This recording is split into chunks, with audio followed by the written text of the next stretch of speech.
Hindu civilization consisted of 10,000 Hindu traditions, or sampradayas, that existed in 56 Hindu nations, 200 Hindu kingdoms, 1,700 Hindu provinces that covered more than 6 million kilometers square of Asia. The Supreme Pontiff of Hinduism, SPH.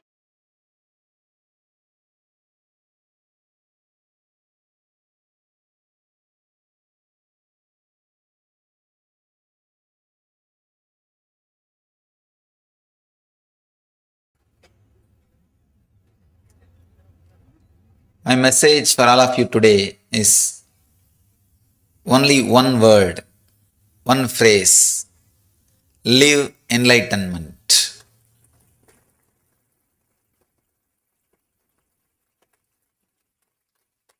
The Jivan Mukti. Understand,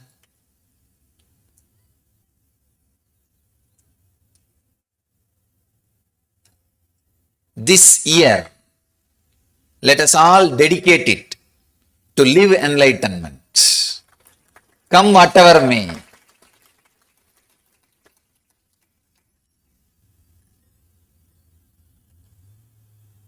But only bliss will come, nothing else will come. The moment you risk, come whatever may, you opened your door for bliss.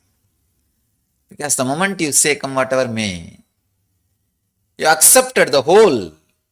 You are ready for the whole. You are ready for whatever is. Whatever is always bliss. Whatever exists is always bliss. Let's dedicate this year for living enlightenment, for Jivan Mukti. Understand? Let me describe Jivan Mukti.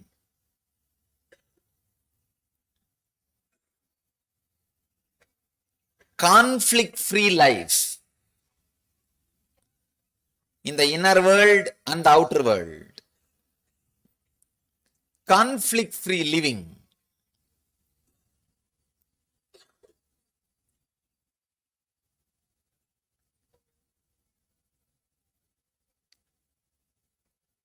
Living without gap between the inner world and the outer world. Either raise your energy, Shakti, to catch up with the outer world, or bring your Buddhi to catch up with the inner world. Raise your Shakti so that you can do whatever you want in the outer world, and raise your Buddhi so that you can accept whatever you have or whatever you are.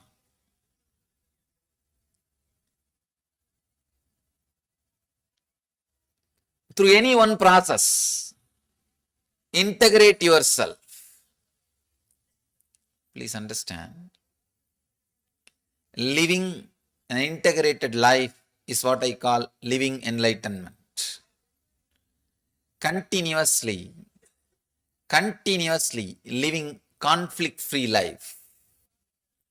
Continuously living the beautiful, harmonious feeling.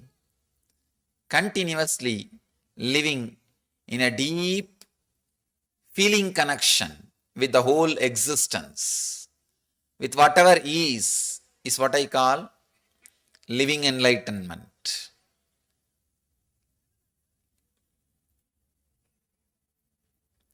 You have to put it in 4 words. Shakti, energy to change whatever you can, and Buddhi, intelligence to accept whatever is not needed to be changed, whatever doesn't need to be changed, and Yukti, clarity, understanding. However you change, the whole world is a constant, continuous changing dream. What you call as reality is a continuously changing dream. That Yukti, that clarity. Above all, a deep feeling connection, bhakti, towards the unchanging energy, what you call as master or existence. Shakti, buddhi, yukti, bhakti. When you live all these four in the life experientially, you are living Jivan Mukti. You are living enlightenment. You are radiating Jivan Mukti. Shakti to change whatever you can means energy to work on your life. Buddhi to accept whatever doesn't need to change means clarity, intelligence. We don't have to change the whole thing. No need. Then you will be too busy with changing instead of enjoying. You don't need to change the whole thing. If you think only you will enjoy only when the whole world becomes yours or as you want, it can never happen. So no need to change the whole thing. Intelligence to accept whatever doesn't need to change. Ultimately, yukti, clarity. However you change, whatever you change, this existence, the whole thing is a continuous changing dream. With that clarity, you will have the ultimate inner healing or the ultimate rest or peace.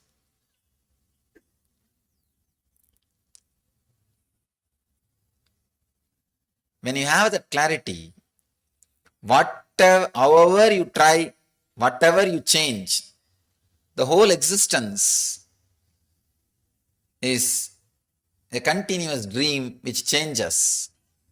Suddenly you will have deep feeling connection with one thing which does not change, which is eternal, Nithyananda. The feeling connection with that which does not change is what I call bhakti. When you live all these four experientially, it is mukti. Radiate enlightenment continuously. Please understand, I am taking you deeper, further into living enlightenment.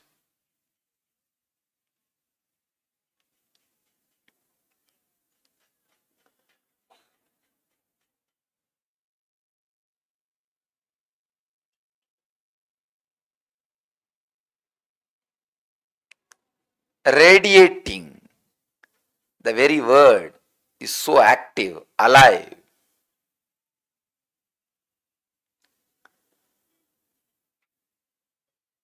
Not only you living enlightenment, all the people around you, inspiring them through your living enlightenment is what I call radiating enlightenment. Let the enlightenment express through your muscles, in your thinking, in your words, in your action. Let it express through your being. Inspire all the people who are living around you. Please understand,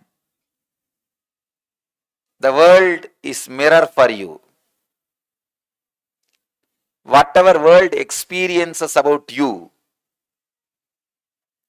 you experience that as you. You continuously look into the world to know more about you, to have an idea about you. Now, create beautiful enlightened mirrors around you by radiating enlightenment. So that constantly you will remember You are not only living, radiating enlightenment. So take up this as the mission for this year. People around you should really feel the power of your enlightenment, the power of your Jivan Mukti. When I say the word living enlightenment, energy to change whatever can be changed, intelligence to accept whatever need not be changed, clarity, however you change, the whole world is just one more changing dream, and devotion towards that which is unchanging. This is what I define as living enlightenment, Jivan Mukti. Now, let these great truths radiate through your system so strongly. Let all the people around you, the world around you, feel the power of enlightenment. Let your muscles radiate this truth. Please understand, do not think there is so much of anger in me, suffering is in me, pain is in me. Don't think all these things are here. How can I be Jivan Mukta? You can never have a space where all these things are not there and feel you are a Jivan Mukta. No. You have to become like a Kala Bhairava who is dancing between everything. Jivan Mukta Sarira means anything swallowed should be digested and should become part of your body. Jivan Mukta mind means anything seen, you should be able to swallow, digest it, crush it and clear it. It should become wisdom. Any food swallowed should become energy, and anything seen should become wisdom in you. That is what I call Jivan Mukta Sarira, the body of enlightened and the mind of an enlightened. If you are living just in present, you have no freedom to correct your past and project your future. If you are living only in the past and future, you have no freedom to correct in present. If you are living in past, present and future, only then you have freedom to correct, freedom to amend and freedom to project. Understand? Living in present is not enlightenment. I am throwing a new light.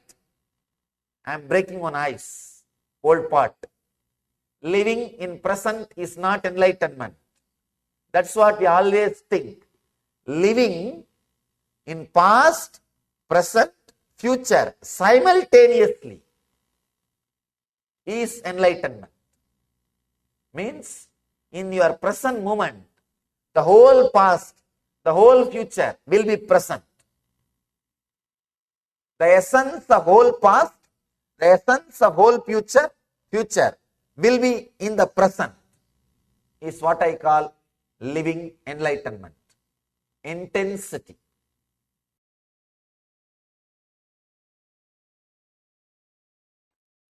Take this as a message.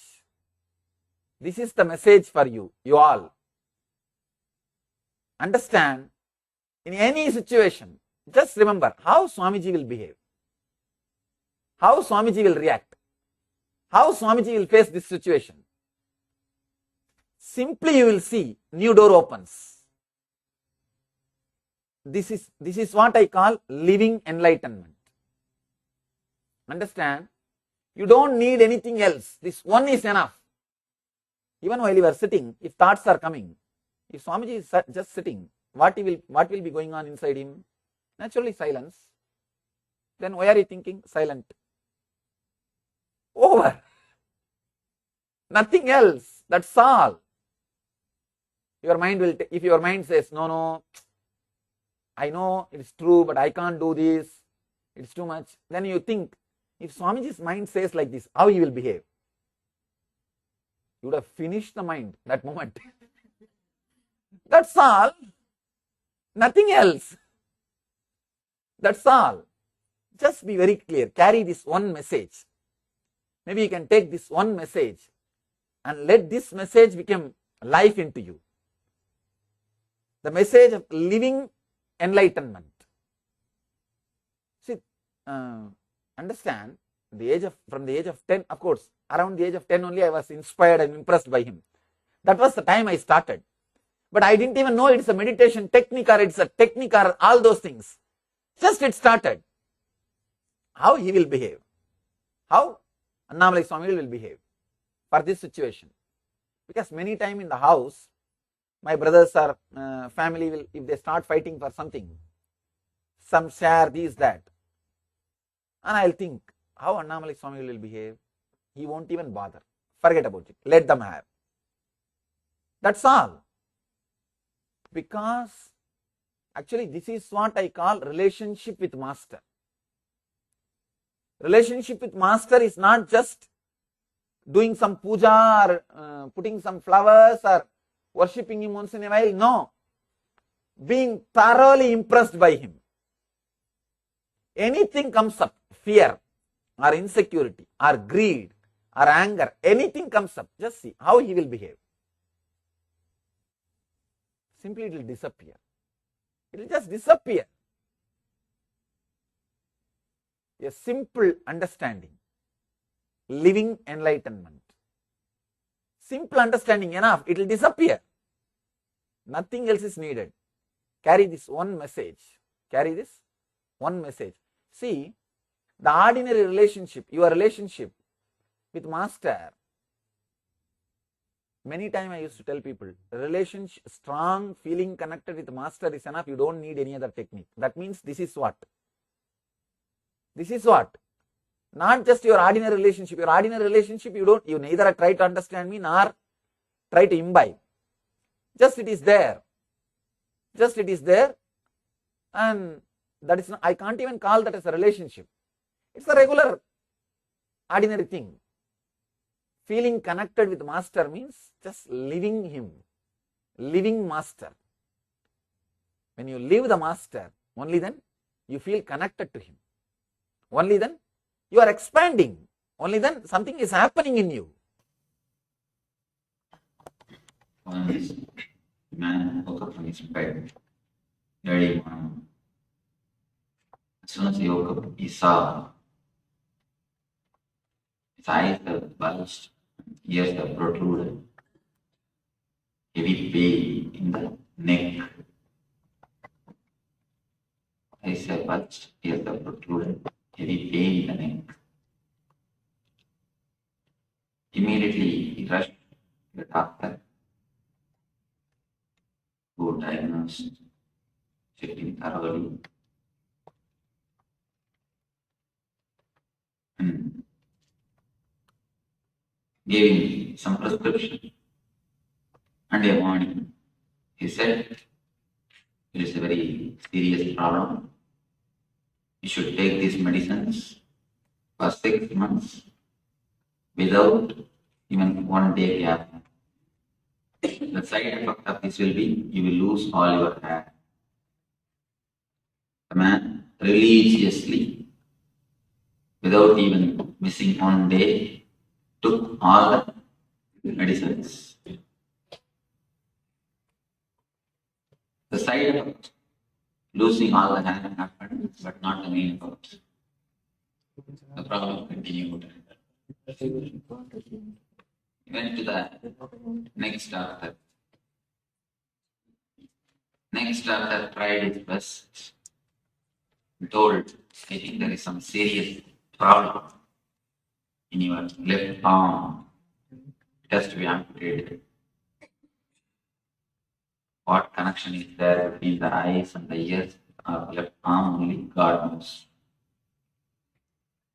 It has to be amputated.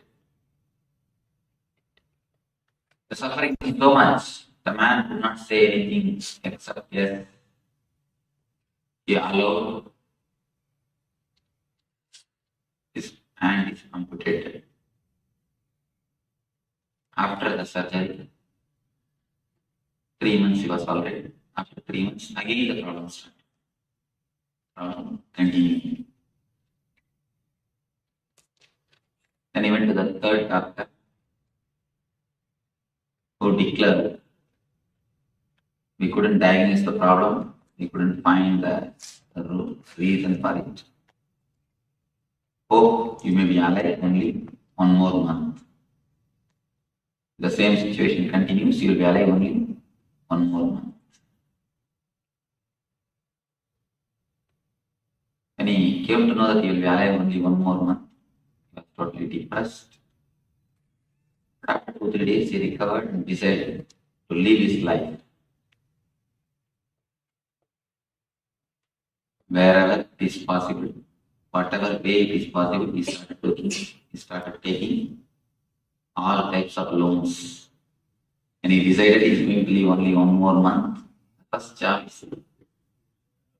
He took all types of loans, got new bungalow, got new cars, furniture, went to a tailor shop to have a new suit for himself. When the tailor was taking measurements, he said, make a 15-inch collar, hiding.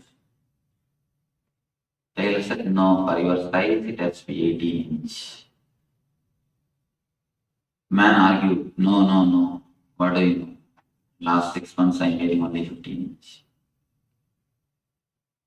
That feels good.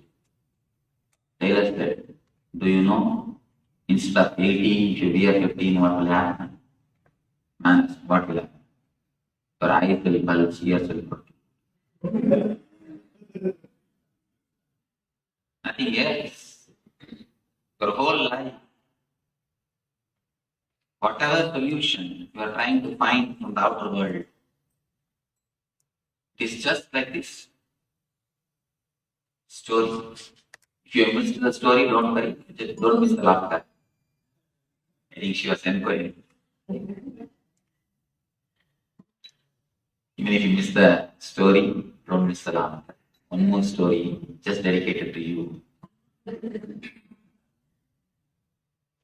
In India, Sardarji jokes are very popular. Any Sardarji? Oh. Maybe you don't mind? That's nice.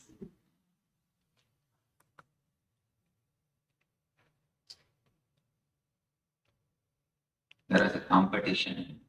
100 jokes will be told. If you don't laugh, you will have $1 million prize. One man got into the stage, people have started cracking jokes. 50 somehow he could manage, but not more than that. He has to laugh. Next man could manage 70. Third, our hero got into the stage. He could manage 90. 95, yes. Smile, not even a laugh. Yeah. Beam of smile entered his face. His wife was sitting just in front of him. Started shouting, hey, keep quiet, $1 million. At least for the next 2 minutes, keep quiet. Only 2 minutes. Don't miss the $1 million. But somehow, by 98 joke, nothing could be done. He laughed. He laughed uproariously. And he came down. Wife inquired, what has happened? You waited patiently so long, you controlled yourself so long. What has happened? Last only 2 minutes you have managed. Why did you miss? He replied, no. Now only I understand the first joke. Even if you miss some jokes, don't miss the laughter. Don't laugh separately. Don't laugh separately after some half an hour. Let us go to the first story.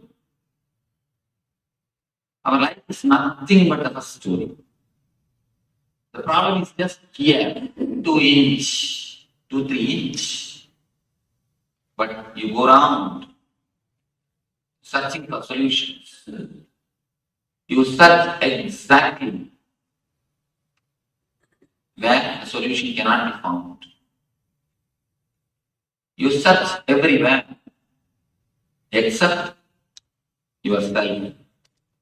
If you just look into yourself for a second, for a moment, only the 2 inch of relaxation, nothing else, just that 2 inch of relaxation, the whole problem would have been solved.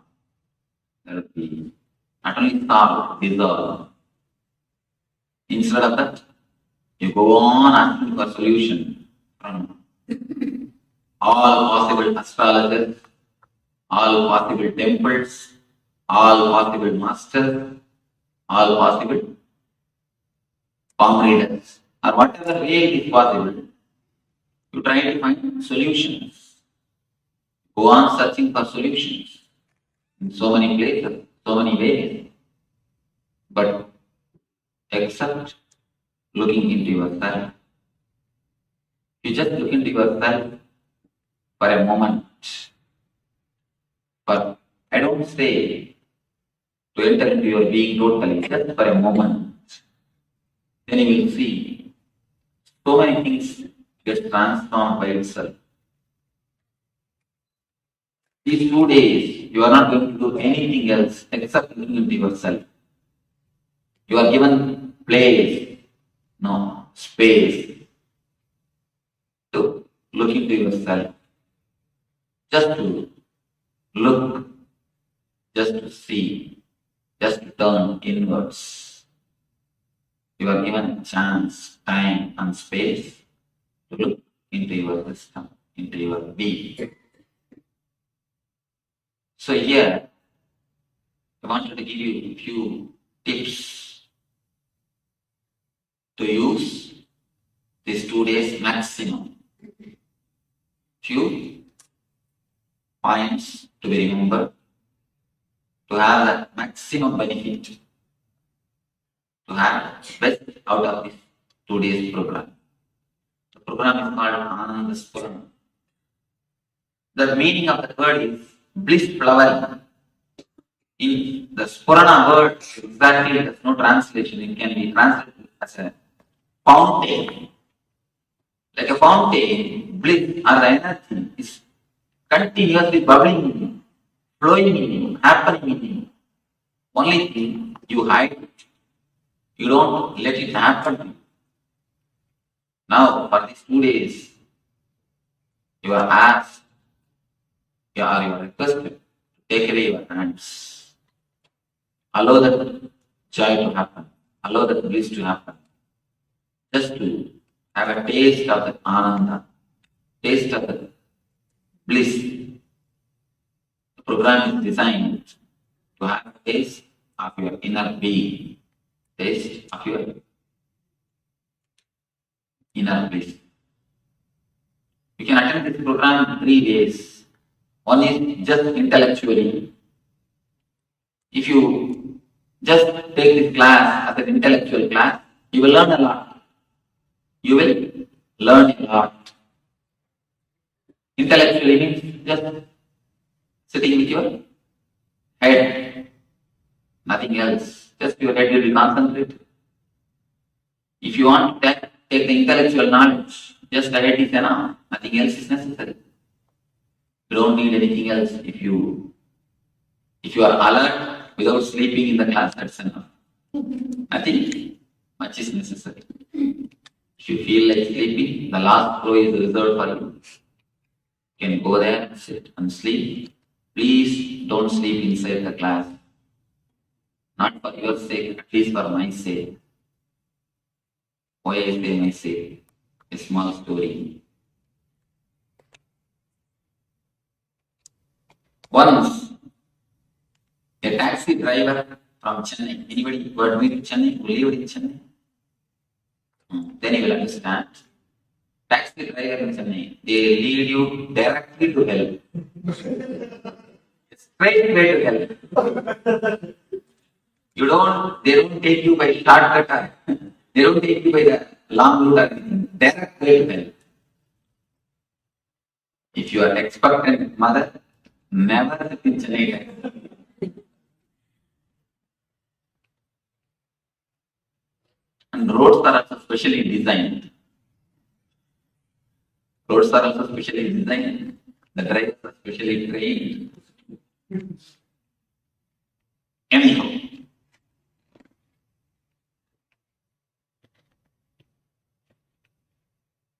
one day morning, one taxi driver from Chennai, one great religious preacher,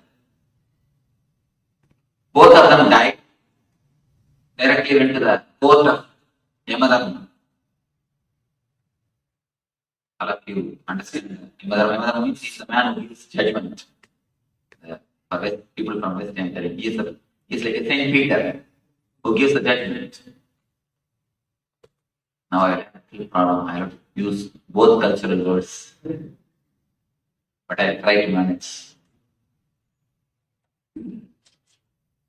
Whenever you don't understand any technical terms, you are free to ask immediately. You don't have to feel shy. Immediately just raise your hand. Then I will understand your question and answer. So you can feel free to question anything or to ask anything. Don't feel shy. Or don't feel reluctant. How can I ask? How can I question? Because if you don't understand, you will misunderstand. So one more big problem is you will go and tell outside that this is what I heard.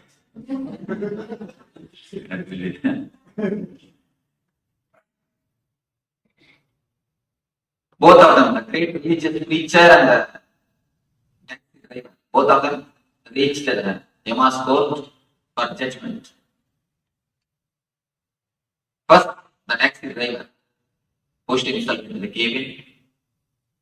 Yama inquired, "What's your name?" He said, "My name is so and so. My name is so and so. What are you doing?" I was driving taxi in Chennai. So he took out the list of merit and sins. Finally, he gave the judgment, "All right, let you have silken robe, golden staff, first class AC seat in the Swarga, in the heaven." He sent. Next came this great religious preacher. He was asked, "What's your name?" "My name is so and so." "What were you doing?" "I was preaching God's word around the world. All over the world, I used to go around and preach Lord's name, preach the divine message." The list of the merit and sins is taken out and read. Yama gave the judgment. "Let you have cotton robe, and wooden staff, and third class room."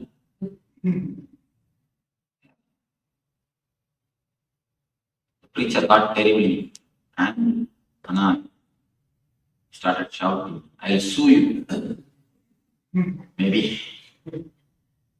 must have too much visited America. "I'll sue you. What, for a driver, taxi driver, you are giving first class treatment and for me third class? I preach the divine message around the world. So many thousands of satsangs I conducted. So many thousands of good things I've done. Everywhere speaking about divine message, divine glory. How can you give me third class? For him first class?" The Imam said, "Here up, we don't bother what you do. We bother only the results." When he was praying, people are praying for their lives. When he was preaching, people are sleeping. When he was preaching, people are sleeping. When he was driving, people are praying for their lives. So we don't bother what you do, we bother what is the result. So may not be for your sake, at least for my sake, don't sleep. Otherwise, when I go there, They'll stand third class room. At least for my sake, don't sleep. Feel like sleeping, sit in the last floor so that I will have argument. No, if they have not slept in my class. They're sleeping only outside the room, outside the class, and save my face. If you just little attention, that's enough. The class will be useful to you as an intellectual class. You may learn a little bit of knowledge. But by that, you are having only the 33% of the benefit. Not more than that. No, more than that. If you attend only as an intellectual class, when you go, you will tell, this Swami is a very great orator. How nicely he speaks. Only that much. That is not going to help you. That's not going to give you the total result. Next thing, you can attend with a little bit of heart, emotion. You may be searching for some meditation. You may be thinking, you might have heard about meditation somewhere in some book. And that is now, in modern day, that is the best-selling ideology. So somewhere you must have read. So you are thinking, I should go for some meditation. Some of you heard about me, you are coming. If you attend it with a little bit of emotion, a little bit of thinking of meditation, a little bit of heart, you may have the second layer. You may feel refreshed. You may feel relaxed. You may feel joyful. But even that is not enough. When you feel a little bit joyful, you will go and tell, wow, we had a beautiful weekend this time. It was really a nice weekend. But even that is not enough. Only when you attend with your whole being, only when you put your whole effort, then you will see something new happens in your being. Only then you will really have all the 100% benefit. If you sit only with your head, you will have only 33%.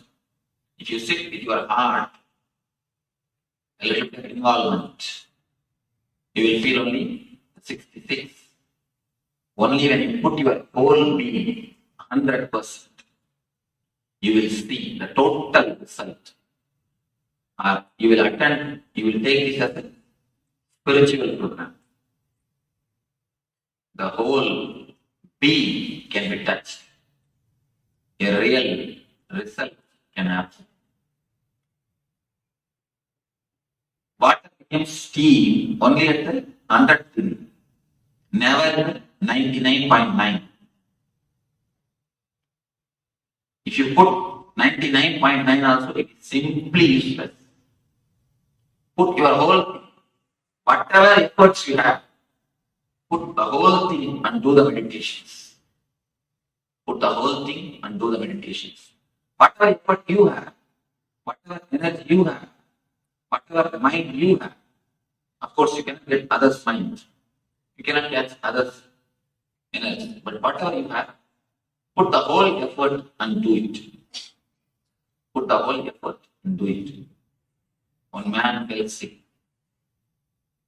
Asked a colleague to suggest a good doctor. The colleague suggested, here is Dr. Phil, very good doctor. Go to him. He will surely cure you, but it will be costly. He takes $500 for his first visit. For next visit, $100. But surely he will cure you. The man wants to go to the same doctor, but wants to save a little bit money also.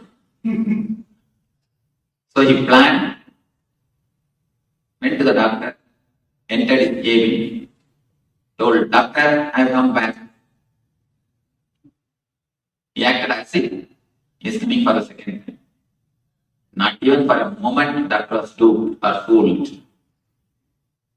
He quickly checked it, and after a few minutes, he declared, oh, continue the same medication which I gave last time. getting the same result which I gave last time. See, when you try to say, you get only that much of result. You get only that much of benefit. Not more than that. So only when you put your whole thing, you get the total benefit. So put your whole effort. Whenever the meditations are practiced, don't reserve your being and don't reserve your being or the head or anything. Understand the instructions and put your being total. Put your whole effort. Otherwise, you will see. You will be having only the intellectual knowledge. Of course, it's not worth having. It is, but it is not total. It is not total. Just to have intellectual knowledge, you don't have to come here, sit in front of a computer, or sit in front of some professor. They will speak, they will tell you in a much better way. They will at least tell you in your English. I am speaking in my own English. Sorry about it, but I know only this much of language. There are many people who are much better orators than me. There are so many ways to get the knowledge. Just sit in front of computer. Nowadays, there is no need even for any professor or anything. Just sit in front of internet. You get all the information, but it will be only intellectual. If you attend this class also, only with your head, only with your attention, it will be nothing more than intellectual. If you attend with a little heart, little love, sympathy for me, oh, he seems to sound logical. He seems to be a little honest. Let me see what he says. That much of sympathy. With that, if you sit, of course, you will taste some one meditation. You will have a taste of one meditation. You will feel a little relaxed. You will feel a little joyful. But only when you put your whole being, you really feel the bliss. You really feel the transformation. You really feel that something new has happened. Only then you feel some new experience it is. Here I am not teaching only by words. I am teaching more by energy and the methods, more by the techniques. So please don't miss even one technique or one session. Don't miss even one technique or one session. Put your whole effort. Both of them try to possess you. Then the problem starts. Your mind will never let the meditation to happen to you. It will try all its best to disturb you, to distract you. Don't bother about it. Put your effort. Don't bother about the mind. When you are asked to practice some techniques, there are many techniques which are going to be practiced. Either deep breathing or humming, or there are many techniques going to be. When you do the deep breathing, after 1 or 2 minutes, you will feel, no, I feel I may faint. I think I am not feeling well. Last 2-3 days I had a flu, fever. I think I am having a back pain. Let me rest for this meditation. Let me do the next meditation. Mind will give all its reasons. Please don't listen to the mind. Even if you faint, don't bother. Volunteers are here, we will take care of it. Sprinkle water, make you again meditate. Don't think by fainting you can escape. No. Again you will be made to meditate. Yeah. Small incident which happened in the Zen monastery. A man came and asked the master, Master, I want meditation. I want Zen. Master told, meditate silently for 3 months. He was meditating. Nothing happened. Again he went and meditate silently for 3 months. Nothing happened. Same way it continued for 5 times. 6th time the disciple told, it's enough, I am leaving the ashram. Master told, no, wait, only for 1 week. Then also nothing happened. This time Master told, tell yourself, in 3 days you are going to become enlightened or you will kill yourself. Disciple told, all right, that's the right thing. Because what is the use in living? I have no other way. He decided and sat, either I become enlightened and get up or I die. The moment when he sat, he became enlightened. It's nothing. The meditation or the spirituality is nothing. It is just your conscious decision. A clear conscious decision. I will let your heart become ardent. Let your whole being be used. If you have pain, don't bother, do totally.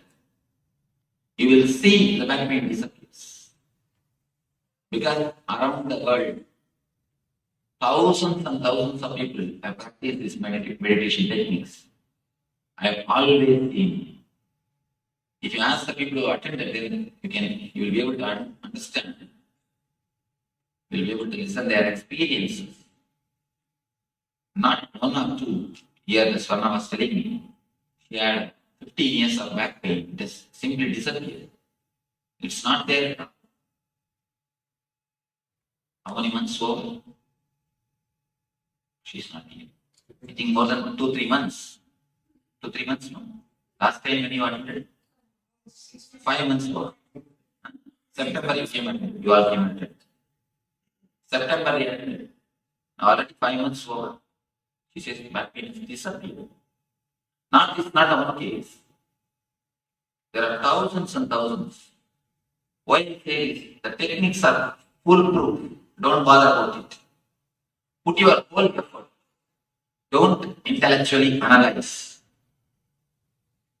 See, discourses you analyze anything. Intellectually you can understand. Techniques you cannot understand. They are something more deeper. They are something to do with your being. Intellectually, you cannot analyze. Intellectually, it's difficult to understand. So, put your whole effort, then you will see the result happening in your system. Your system is just, your being is flowering. Don't have any reservations to practice the meditation, to participate in anything. Whenever any session is brought up, any program is brought up, put your whole effort, put your whole being.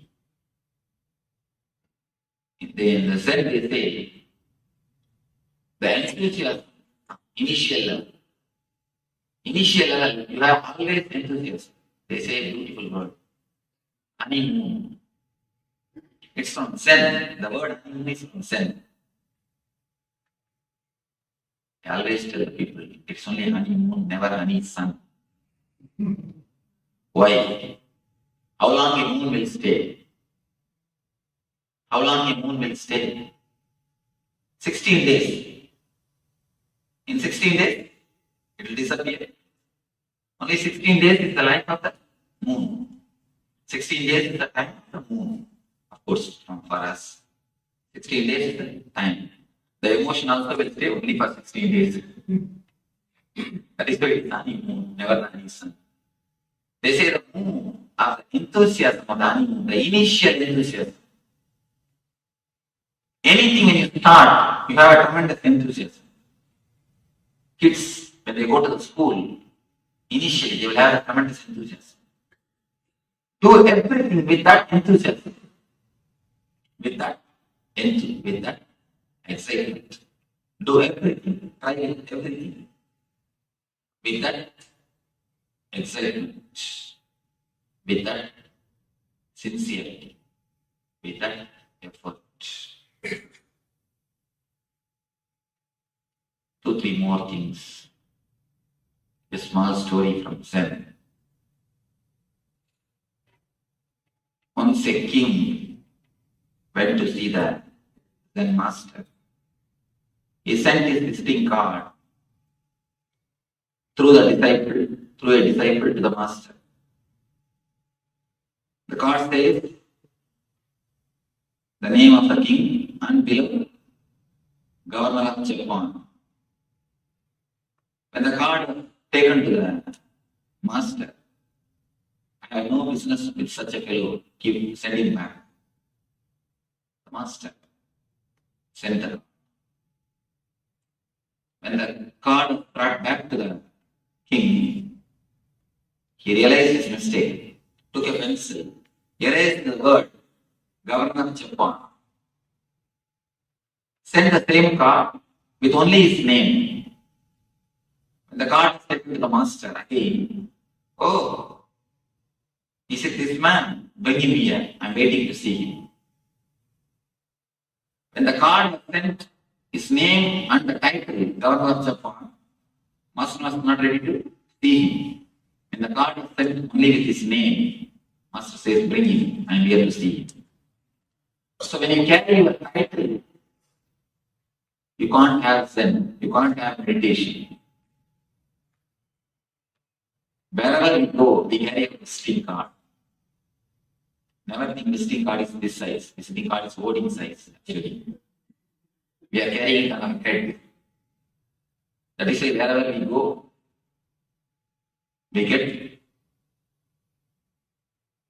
stuck, we get the blows. You continuously carry your titles on your head. Just for these 2 days, please keep your titles where you leave your shoes. Keep your titles where you keep your shoes. Keep your mind, keep your worries, keep your titles where you keep your shoes. I can be sure they will be there. When you go back, pick it up. Your shoes may be lost, but never your titles. Because your shoes will be useful for somebody else, but never your titles. Never your mind. Your shoes may be useful for somebody, but your mind will be useful for nobody. So don't bother. Leave them where you leave your shoes.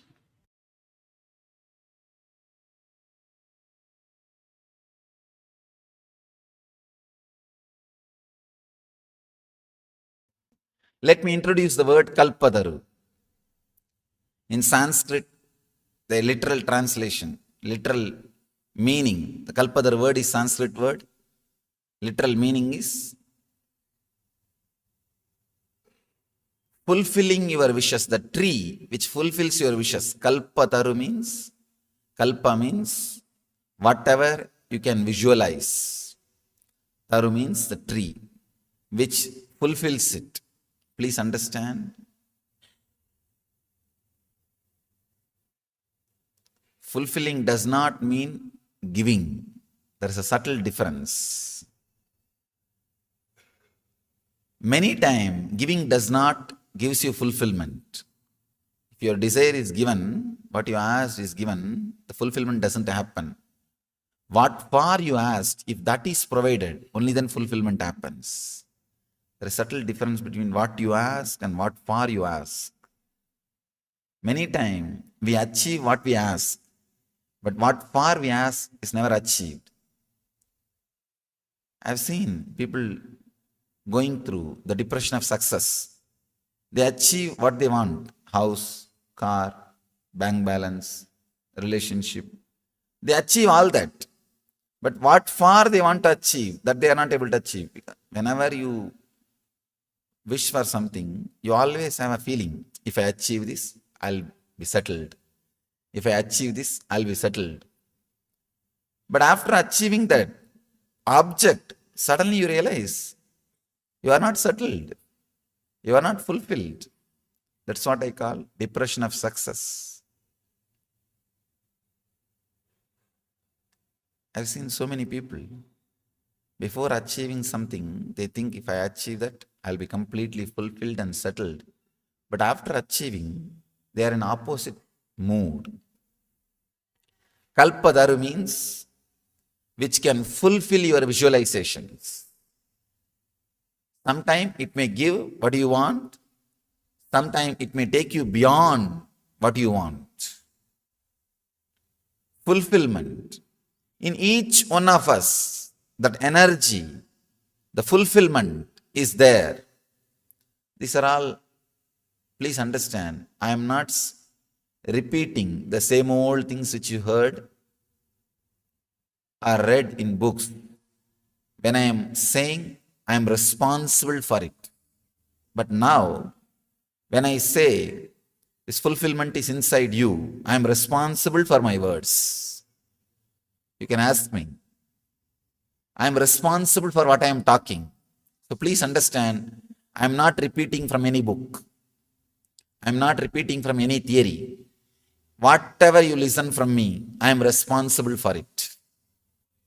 You can very clearly understand, I am responsible for what I am talking. The fulfillment is inside you. It is there. And we have experienced. Even now, rarely we experience. One big problem is, human beings when they walk, they leave their footprint. The birds don't leave their footprint. Same way, suffering leaves samskara, engram, memory in you. But fulfillment, which you experience in your life, rarely doesn't leave footprint, doesn't leave any memory inside you. That is why you don't remember the moments when you experienced fulfillment. But you can always recall the moments which you experienced suffering. The painful moments you can always recall and remember, recollect, cherish. That's what we are doing whole day. Whole day we are doing that only. Constantly we bring our past back. Actually, if we have any problem directly, any pain, suffering, we are very comfortable with the present moment. We think, oh, life is going as it should be. If nothing is there, if everything goes well, we feel empty and lonely. First thing, oh, if everything is going smooth today, tomorrow it is going to be a very bad day. That's our mind. Then, even if that is not satisfying, we bring all the old memories. See what happened to me a few days before. That shouldn't have happened. This shouldn't have happened. We cherish. In a way, we are habituated to cherish suffering. We are habituated to cherish pains. We are trained. We are enjoying. If they are not there, we are missing something. We feel lonely. They become our company. Fulfillment does not leave imprint, does not leave engram in us. It is a gap. First truth, whatever you may seek, you are behind fulfillment, directly or indirectly. Second thing, this is an important truth. Through objects, the fulfillment is never achieved. This is the second truth. All of you know. I don't need to give any explanation or any examples. All your lives are living examples for this truth. Just through objects, fulfillment is never achieved. If just through objects fulfillment is achieved, then in the whole world at least few should have achieved. There are so many people who achieved the status through money. Whatever can be bought, they have. They can have. Either they have or they can have.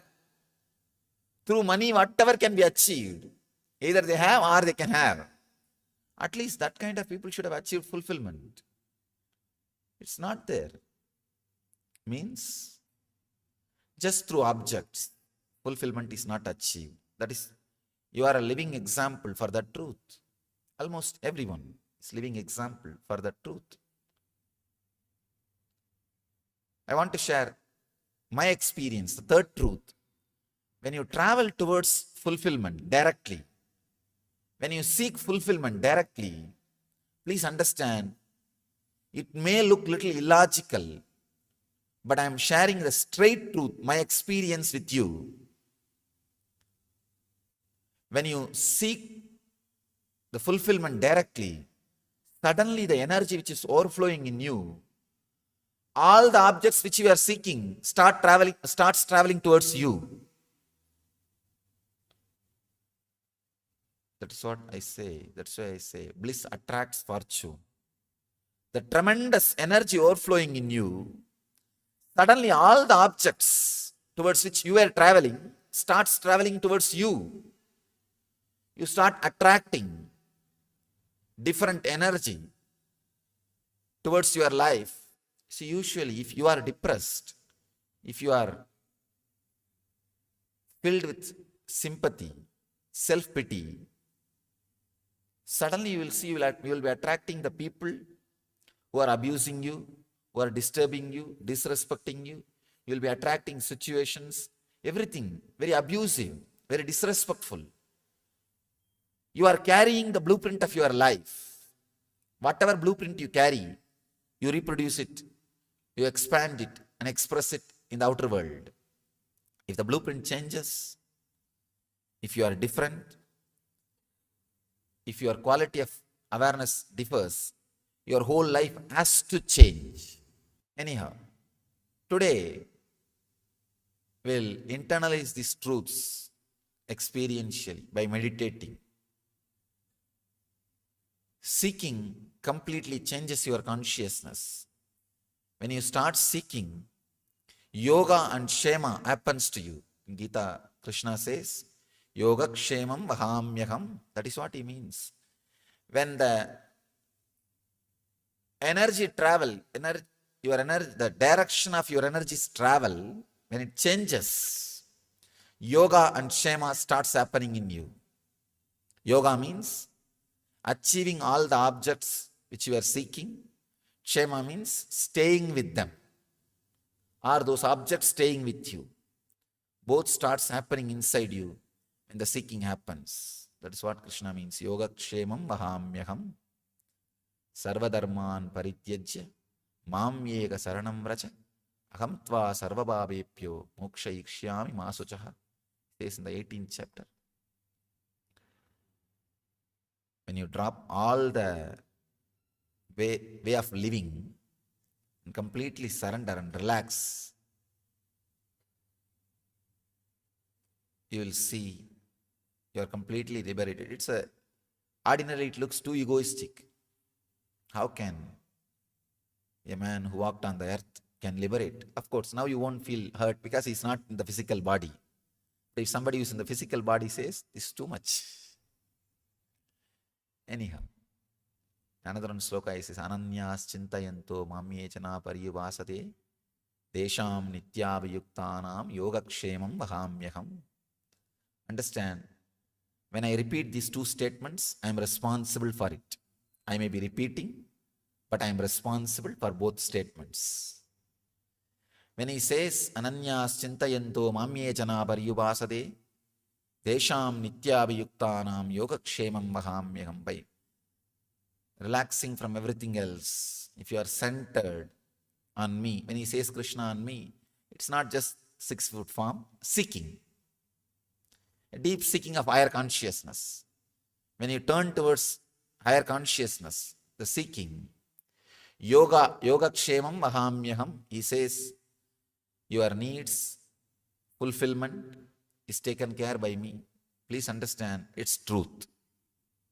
I have seen this truth not only in my life, thousands and thousands of my devotees and disciples' life who are seekers. When they turn towards seeking, the whole energy of the life becomes different. So these are the few truths I wanted you to remember. First thing, whatever you are seeking in your life, you think wealth or love or relationship or anything you may seek, you are seeking fulfillment. Maybe indirectly, but you are seeking fulfillment. Second thing, through objects, fulfillment is not achieved. Third thing, when you seek the fulfillment directly, objects run behind you. World and the objects are just like a shadow. If you are running behind, you will never be able to catch it. If you are taking care of your responsibility, it will be there running behind you. Change the direction, you will see world is behind you. Just understand and internalize these few truths. You don't have to wait. Usually, people don't start connecting. They wait to be intellectually tortured. That is what is the right word. Going on, giving arguments, logic. This is nothing but intellectual torture. I request you, please don't wait to be intellectually tortured. I'm straight away sharing the experiences and techniques and experience it. Experience doesn't need intellectually to experience the truth. You don't need to be intellectually tortured. But we are not convinced. We don't want to settle down. We don't want to relax. We don't want to connect. Then nothing else can be done. I have to go on using all kinds of words. This one day, we don't have time to use too many words. I'll straight away present simple truths.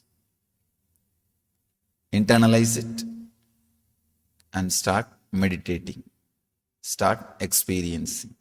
Let me introduce the word Kalpadaru. In Sanskrit, the literal translation, literal meaning, the Kalpadaru word is Sanskrit word. Literal meaning is fulfilling your wishes. The tree which fulfills your wishes. Kalpataru means, Kalpa means whatever you can visualize. Taru means the tree which fulfills it. Please understand. Fulfilling does not mean giving. There is a subtle difference. Many times, giving does not gives you fulfillment. If your desire is given, what you asked is given, the fulfillment doesn't happen. What for you asked, if that is provided, only then fulfillment happens. There is a subtle difference between what you ask and what for you ask. Many times, we achieve what we ask, but what for we ask is never achieved. I've seen people going through the depression of success. They achieve what they want: house, car, bank balance, relationship. They achieve all that. But what for they want to achieve, that they are not able to achieve. Whenever you wish for something, you always have a feeling, if I achieve this, I'll be settled. If I achieve this, I'll be settled. But after achieving that object, suddenly you realize you are not settled. You are not fulfilled. That's what I call depression of success. I've seen so many people, before achieving something, they think if I achieve that, I'll be completely fulfilled and settled. But after achieving, they are in opposite mood. Completely opposite mood. You can see from your engage. The moment you start feeling the individual identity, you have some deep emptiness. From that moment, we feel a deep emptiness. First we think, if I am educated and I'll be settled in the life, that emptiness will disappear. After education, we think, no, if I am employed and if I am standing on my own, that emptiness will disappear. After that, we think, no, if I am married and have love in my life, that emptiness will disappear. After marriage, if I have kids and a family, the emptiness will disappear. After that, no, if I have a house and car, emptiness will disappear. After that, if my son stands on his own feet, emptiness will disappear. Then I think, if he gets married, I think I am settled. When he gets married, no. If I have my grandkids, I am settled. Till you settle down in the tomb, graveyard, we don't feel we are settled. That emptiness, which starts the moment you feel the individual identity, continues to drive your life crazy. It is continuously driving your life crazy. The big problem is, if whatever people tell, you believe and start doing it. If somebody says, with money that emptiness will disappear, you run behind money. If somebody says, no, with good relationships, that emptiness will disappear, you start running behind. If somebody says, no, if you have a position in the society and security, the emptiness will disappear. Big problem is, you are running behind the goals set by the people who themselves have not experienced the fulfillment. They themselves have not experienced the fulfillment. But they are setting the goal. You are running behind that goal. That is what we call Maya. Maya means Yama iti Maya, which is not there, but which makes you run with fear and greed as if it is there. Yama iti Maya, in Sanskrit we say, which is not there, but which makes you continuously feel, which creates the responses of fear and greed in you as if it is there.